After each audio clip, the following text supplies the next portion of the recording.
Good morning, everyone. It's good to be here, good to be in the house of the Lord today, and good to see each and every one of you here today.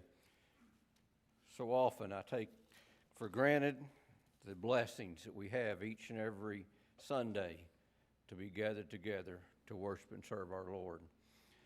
This morning, for a little while, if the Lord will bless us, I'd like to look at a Old Testament patriarch. I'd like to look a little bit at the life of Jacob. But as we're looking at this Old Testament patriarch, I want us to begin in the New Testament, because Jacob is mentioned many times in the New Testament.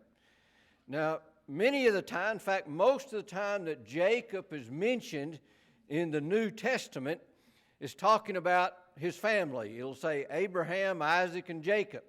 Many times it's in that light. We see over in Acts chapter 7 where Stephen in his wonderful sermon, and I kind of hesitate calling it a wonderful sermon because as soon as he got through preaching it, they stoned him to death. But he mentioned Jacob, and the reason that Jacob had went down into Egypt land, as he was describing very briefly there the history of Israel. But there's two places in the New Testament outside of history and family that it mentions Jacob. And we're probably very familiar with one of them. Romans chapter 9. I want to begin reading in verse 11.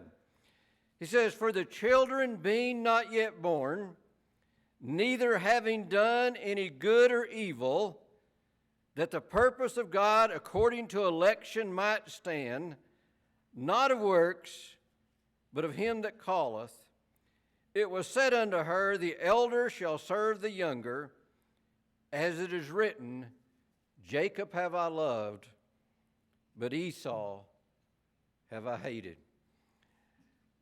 Now I wanted to begin in verse 11 because it's a very good description and reminder about this great, wonderful doctrine of election that we talk about. And I believe that Paul, as he's writing here, is very clear and deliberate. In fact, I know he was deliberate because he was being inspired by God himself to write this. But he was being very specific when he made that statement, "For the children being not yet born, neither having done any good or evil."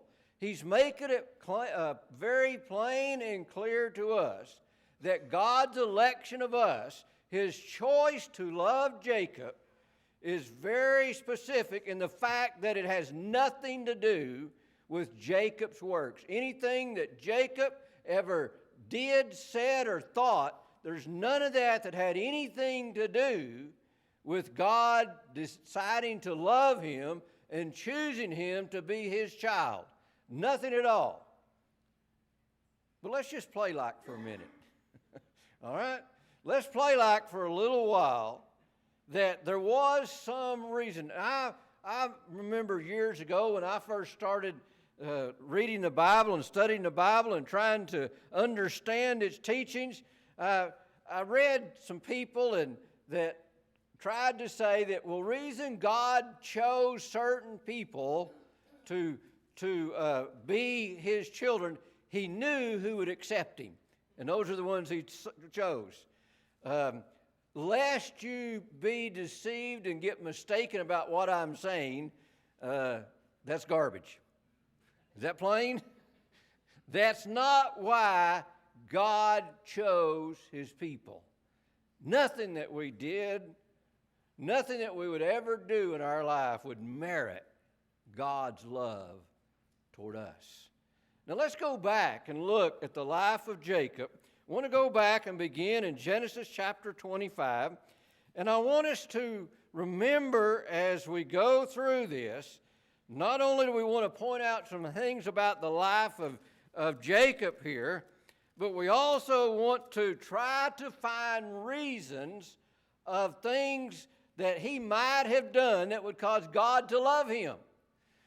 Now, we understand where it says that he loved Jacob and that he hated Esau. But as I go back and I study the life of Esau and the life of Jacob, I find a whole bunch of reasons that God should hate both of them. I can't find very many reasons that God should love Jacob. But maybe I'm missing something. So y'all help me as we look through here. We're looking for the reasons that God loved Jacob. So we go to Genesis chapter 25. We go down to verse 24, and it says, when her days to be delivered were fulfilled, this is talking about Rebekah, the wife of Isaac, and it's talking about here the birth of Esau in verse 25. Said that the first came out red all over like a hairy garment. They called his name Esau. And then it says that Jacob, the second, said that after that came his brother out, and his hand took hold of Esau's heel, and his name was called Jacob. Now, Jacob means supplanter. That's what that term means. So here in the very beginning, even as a newborn infant, he was already trying to supplant and take over Esau's position as the firstborn. Now, just a few verses later, we skip all over a lot of their childhood, and just a few verses later, we get down to the point in verse 29, and here Esau has been out hunting. Now, the scriptures tell us here in this chapter that Esau was a man's man. His daddy, Isaac, loved him. I mean, he was a hunter. He was a man. He was an outdoorsman. I mean, he was just the all-American guy. If they would have had football back then, he had probably been captain of the football team. I mean, he was the all-American guy. This was Esau. Daddy loved Esau. But Jacob was a mama's boy. Now, nothing wrong with being a mama's boy. I used to be a mama's boy all the time, and I still don't see anything wrong with it. I love my mom. I spend a lot of time with my mama. But he wasn't the manly type of person that Esau was. So Isaac took a big liking to Esau. Well, Esau was out hunting one day, and he came back toward home, and he was about to die. He was hungry. He was thirsty, and he needed food. Just so happens that Jacob was there cooking. Apparently, Mom had taught him to cook. There he was. He had some pottage cooked. So what did Jacob do? Did he do the brotherly thing that he should have done? I mean, what he should have done was he should have went up to Esau and says, "Here, take this water, take this food. Thank the Lord I was here to help you out. You just about was all in, or you was about ready to die." That's what he should have done. You know what Jacob did? He said, "I'm not going to give you this food unless you give me your birthright. You must sell me your birthright." Now, the birthright in that time was that the oldest son received twice as much as the next, or all the others of the family. Being two in that family, that meant that Esau was supposed to get 2/3, and Jacob was supposed to get 1/3. So what Jacob made Esau, his brother, promise was that Esau would give him the birthright, so that when Isaac the father died, that he would get 2/3 and Esau would only get 1/3. Wonderful brother so far, isn't it? Any reason yet that God should have elected Jacob? Why should God love Jacob? I mean, it wasn't because he was a wonderful brother, was it? So let's see if we can find something else why that Jacob. Maybe it was because that he was such a wonderful son. So let's go see if that's what the case was. Was he a wonderful son? So we skip down and over to chapter 27 of Genesis.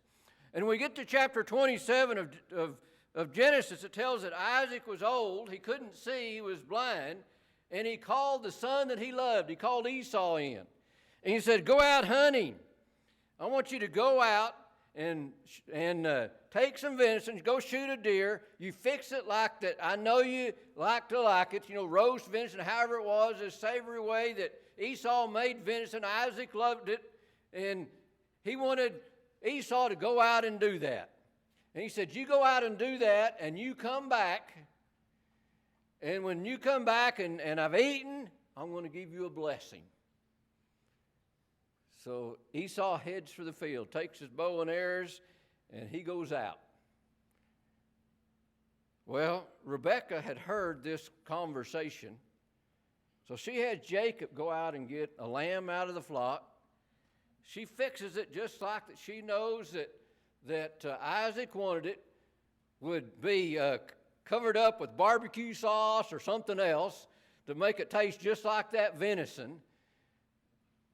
And she took the fleece, the wool, the skin off of that lamb and put it on Jacob's arms and his hands and around all that and his neck, because if you remember when Esau was born, he was hairy all over. Jacob wasn't, but Esau was. She knew what was getting ready to happen, so she gave the meat to Jacob. Jacob went in to his father Isaac.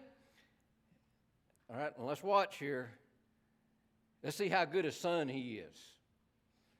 A son always is very honest with their parents, right? Let's see how honest Jacob is in this situation here. So here's Jacob. He goes in. He tells Isaac, here I am. Now I'm going to paraphrase this a little bit in the sake of time. Says, Father, it's me, Esau. I've got this venison. And Esau, he's surprised. How did you get it so quick? You know what Jacob responded? I think this is verse 19. Oh, verse 20. And Jacob said, because the Lord thy God brought it to me. That's how I got it so quick. Now, I want you to notice one thing about that. Now, ignore the fact for a moment that it's a lie, okay? I mean, all of it's a lie. But notice his reference to God. He did not say that the Lord my God brought it to me. He said, the Lord thy God. He said, Isaac, the God that you're serving, brought it to me. Now, it's kind of a little wishy-washy technical point, but I think we're going to see a little bit of a difference here, because Jacob was not a full-fledged follower in great fellowship with God. It's obvious by his lying, isn't it? All right, now, so Isaac says, the voice of Jacob, he says, come near. He felt the neck of Jacob. He felt the arms, the hands of Jacob, and they felt hairy all over, just like Esau. Why? Because Rebekah had put that lamb skin on him. So here Jacob, as such the wonderful son that he was, lied and deceived his father. Found any reason yet to love Jacob? Found any good thing yet about Jacob? We're still looking, aren't we? All right, now, Jacob gets the blessing. After the meal, Isaac blesses him, gives him dominion over his brother, gives all these blessings because he thought it was Esau. Jacob leaves. Here comes Esau. Isaac and Esau figure out what happened. And Esau, being who Esau was, when he figured out what happened, you know what he said? I'm going to kill him. Just plain and simple. As soon as Daddy's funeral is over. You know, after he died, he's gone. We've all, after he's gone, he's dead. I'm going to kill Jacob. So Rebekah sends Jacob away. And she sends Jacob to her family. So as Jacob goes back in that way, he's on the way. He comes to a place, and when he comes to this particular place, if I can find it here, it's in Genesis chapter 28. And he comes toward here, and he came to a place. Verse 11 says he lighted upon a certain place, tarried there all night, and he took the stones of that place, put them for his pillows, and lay down in that place to sleep. And then he dreamed.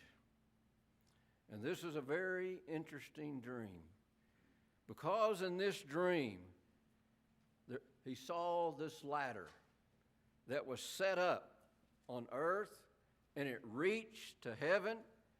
Behold, the angels of God were descending and ascending upon it. Wouldn't that have been amazing to see that? You think, man, I would like to have a dream like that. Wouldn't you like to have a dream like that? No, you wouldn't. You know why? Because verse 17, look what Jacob's response was. He said, he was afraid. How dreadful is this place? In the midst of that dream, God told Jacob something. Now, this is the first time we have recorded that God had made an appearance to Jacob. Now, before, we had seen where Jacob was referring to God as thy God, as Isaac's God, but now God is coming to Jacob. And you remember that story, the analysis that we read time and time again in the Scriptures, dozens of times. Abraham, Isaac, and Jacob, they all had the promise of having this great family inheriting the promised land. Well, here it is when it comes to Jacob. And the Lord stood above that ladder. This is verse 13. He says, I am the Lord God of Abraham, thy father, and the God of Isaac. The land wherein thou liest, to thee will I give it, and to thy seed. And he goes on and talks about the blessings. So now Jacob, in his first recorded for us, the first time that God comes to him, he now has this promise. But now he's really aware of something else. And I think this is what really made Jacob fearful. He was aware of the presence of God. You say, well, why should that make anybody fearful? You know what? If the Lord is present with us right now, and I hope and pray that he is, I'm thankful and I'm happy and rejoicing. But you know, when I'm sitting at home and I'm conjuring things up in my mind, and I'm thinking about Brother Don and all the things he said about me, and I want to whop him upside the head with a 2x4, that's when I'm fearful, because the Lord is there. You know, the times that we're thinking these evil thoughts, perhaps we're saying something we ought not to be saying, or we're doing something we shouldn't be doing, or we're not doing something we ought to be doing. That's when the presence of the Lord is fearful, isn't it? When we understand that God knows our every thought, our every word, and every action. And now Jacob understands that. He sees it in his life. So now he's received the promise from God. You and your family are going to inherit all this land. Why in the world did God promise that to Jacob? Because he loved Jacob. Why in the world did God love Jacob? I don't know. I haven't found it yet. Have you? Now, the reason I want to bring this up is we're going to continue very briefly looking at Jacob's life. We're not going to find anything in Jacob's life to merit God's love. I look in my life. I can't find anything in my life to merit God's love. What conclusion does that lead me to? It's all of grace. It's all of God. Whatever blessings we have from God is totally because of His love for us. His love that is without measure, without understanding in our comprehension. All right, now we go on. Jacob goes to Laban. He makes a promise to Laban to work for him for 7 years to receive for a wife Laban's daughter Rachel. That was so beautiful, so wonderful. Jacob loved her. So Jacob works those 7 years. They have the wedding ceremony. Jacob wakes up the next morning and uh-oh. The deceiver, Jacob, he deceived his father-in-law, deceived his father. Remember that? Now Jacob has been deceived by his father-in-law. And he received Leah for a wife instead of Rachel. He's not happy about it. And he goes to Laban and complains. And Laban says, well, that's the custom. The oldest has got to get married first. Had to give you her first. Jacob wasn't real happy about that. It's kind of interesting that here's the one who deceived and stole the birthright from his brother, deceived his father for the blessing of the oldest son, now gets upset about the blessings and the traditions of the oldest daughter. So Jacob labors another 7 years and he receives Rachel. Some have said he served 7 years for Leah, and then he served another 7 years for Rachel. No, in essence, he served 14 years for Rachel. But during those years, Laban was very blessed, and he knew it. He knew God was blessing because Jacob was there. What had Jacob done to merit God's blessings? Haven't found it yet, have we? Now, I'm going to skip over a whole awful lot of Jacob's life. Jacob leaves in Genesis 30 and 31. Genesis 31, chapter 31, verse 3, the Lord comes to Jacob again. And the Lord says, return unto the land of thy fathers and to thy kindred, and I will be with thee. So Jacob, he's looking for an excuse to leave Laban. This is it. He takes off. And then he gets word about his brother Esau. You remember I said that Esau was a man's man? A hunter. He was a good general too. He had 400 fighting men that he was leading. And guess where they were heading? Right toward Jacob. So you know what Jacob does? Being the wonderful, godly person he was, he takes Leah and her children and puts them in the front. And then he puts Rachel and her children with himself in the back. Now, what's the significance of that? When Esau and his men come, if they start firing arrows and throwing spears, who's going to get killed first? Leah. You like Jacob yet? We overjoyed about Jacob and his wonderful nature yet? All right, now, we know the rest of the story. Jacob and Esau make their peace. They go their separate ways. Jacob's family begins to grow, Jacob has this great love toward one of his sons, Joseph. And all the rest of his kids know it. Now, for parents, all you parents here, if you were to ask, one of the children ask their parents, who do you love most, me or my sister or my brothers? What's the parent going to say? I love you all the same. Isn't that what we say? We love them all the same. That's not what Jacob said.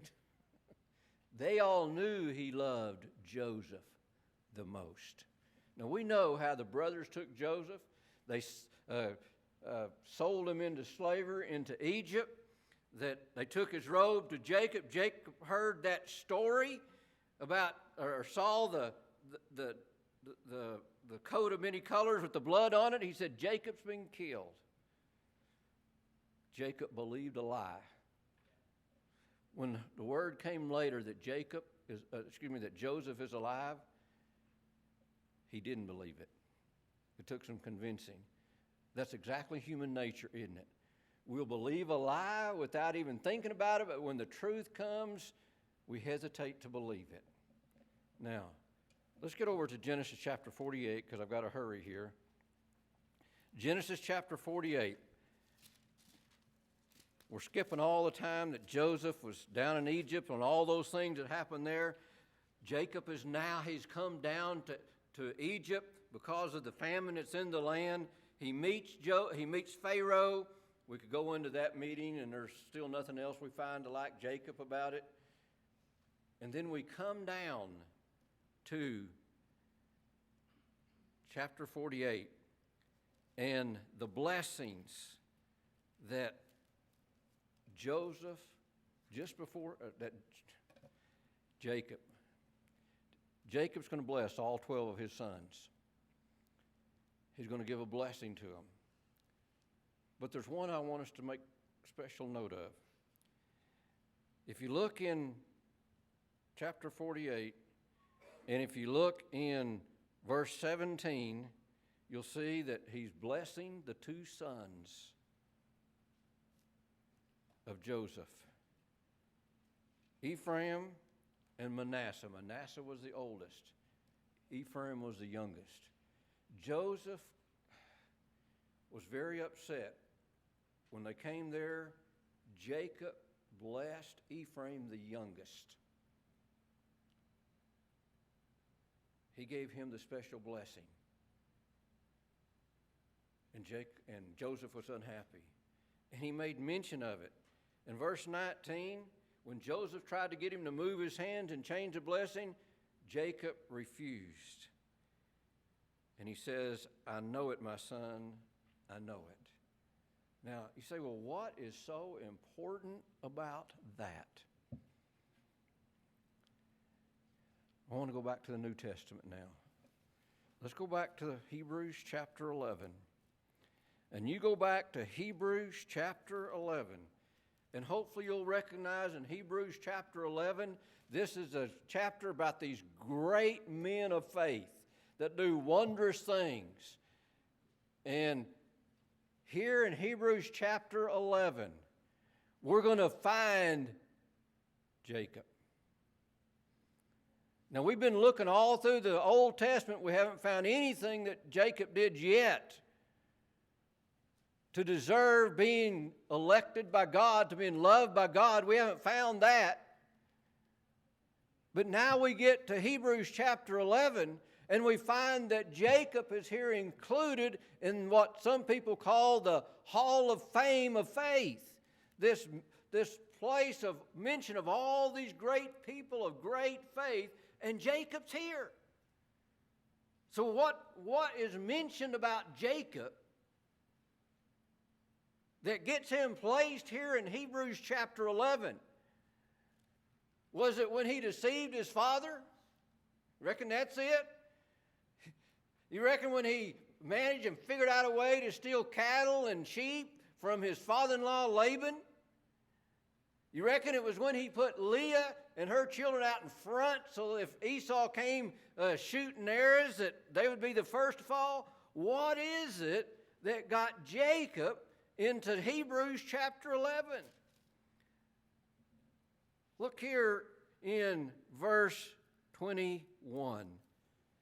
By faith, Jacob. By faith, Jacob, when he was a dying, blessed both the sons of Joseph and worshiped, leaning upon the top of his staff.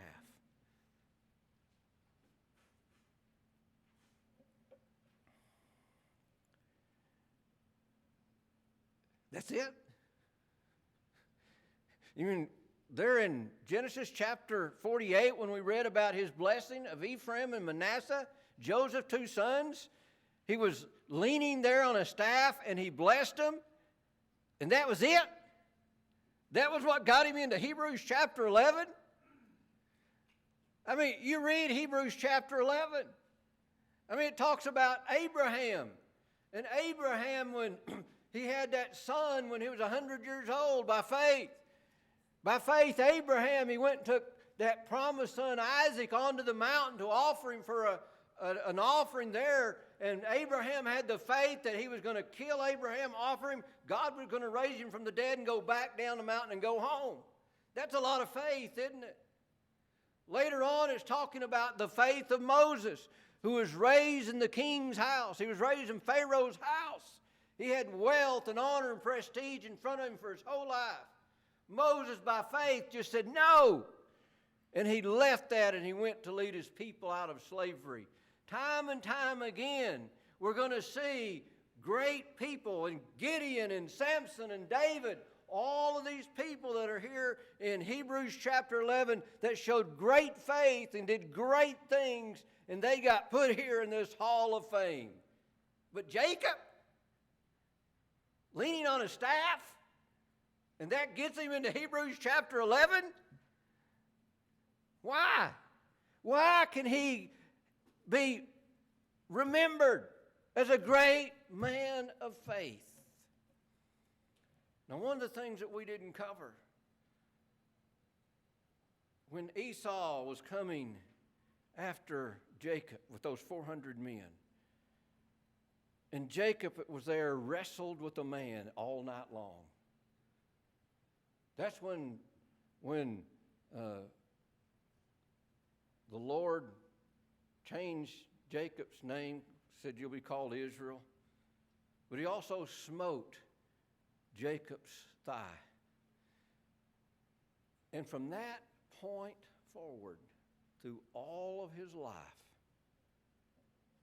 Jacob limped. He had been physically harmed, or physically afflicted. I won't say harmed, but he'd been physically afflicted. He walked with a limp. Now, where I'm going with this, there's some people, and I've heard a minister say this, if you look in Hebrews chapter 11, there's some leapers and there's some limpers. Abraham took a great leap of faith. Moses took a great leap of faith. When David went up against Goliath, that was a great leap of faith.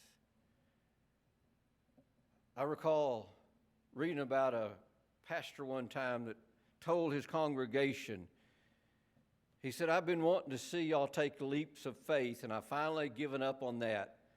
But I would really like to see y'all at least take some hops of faith every once in a while. Well, Jacob didn't even get to that point. Jacob didn't take a leap of faith. Jacob didn't take a hop of faith. Jacob's faith was with a limp. And here it says now in Hebrews 11, it was by faith that he made this offering while leaning on his staff. What Jacob had finally learned was he needed to lean upon a staff. He needed to learn to lean upon God. It took Jacob a long time to learn that. But it was finally when he got to that point that he could have full fellowship with God, and he could bless his children and his grandchildren in the way that God would bless them and bring it to pass. Now, is this important to you and I this morning? That Jacob, we all know that he didn't deserve to be loved by God. He doesn't deserve to be in heaven where he's at today, but none of us do. It's all by the grace of God. But does this give you any encouragement when you read about Jacob here in Hebrews chapter 11? I look at my life. I don't have any great leaps of faith. I've never stepped out on faith like Abraham. I've never stepped out on faith like Moses. I've never faced a Goliath like David. Haven't went up against an army with 300 men like Gideon. None of those things have I ever taken a great leap of faith like that. But I can identify with Jacob. Can you? That we stumble along in this life, trying to do our best, but realizing that it's hard to serve God as we should. Feeling convicted each and every day as we walk in this life that we should be doing more for God. And then we come to the poor crippled Jacob. And here is Jacob, who did so many things wrong in his life. Oh, there were some good things that he did. Not many, but occasionally he listened to the Lord. But when it came down to the end of his life, when he was dying, he was leaning on the Lord. I can identify with that. I can identify with leaning on the staff and leaning on my God. Sometimes it feels like that's all we have in this world is we're just leaning on God. We're not standing upright, we're not jumping, we're not running, we're not walking, we're just limping along. But when I come to Hebrews chapter 11 and see where Jacob has been put in that hall of faith as a great man of faith, as a cripple who was limping along, being blessed by God, I realize there's hope for me. I'm a limper. Not a hopper, not a jumper, not a leaper, but I'm limping along in faith. But thanks be to God. God will bless us when we're leaning on Him. May God bless you.